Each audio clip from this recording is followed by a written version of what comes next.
Salam, xoş gördük. Yenidən sizin də həmişə olduğu kimi mənəm həkim, psixoterapevt, yalan və bədən dili ekspert Elnay Rəhimov Tambovski.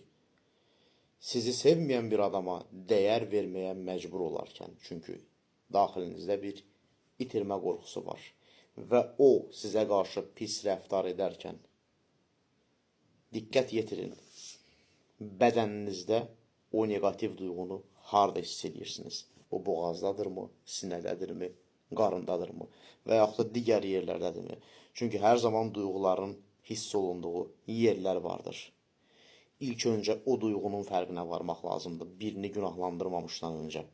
Ki, ay sən mənə dəyər vermədin, sən məni incitdin. O incinən, kədərli hiss edən insan kimdir? Və o duyğuların adı nədir? Fərqinə varmaqdan sonra adlandırmaq lazımdır. Yəni, duyğunu idarə eləmək, duyğuya görə məsuliyyət daşımaq, onu bastırmaq və ya destruktiv şəkildə kiməsə yansıtmaq deyildir qətiyyən.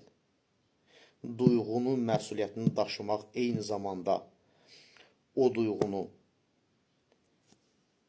suistimal eləmək də deyildir.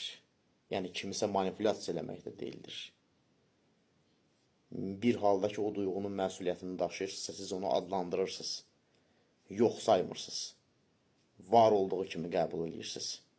Bəli, mən bu kədəri hiss eləyirəm.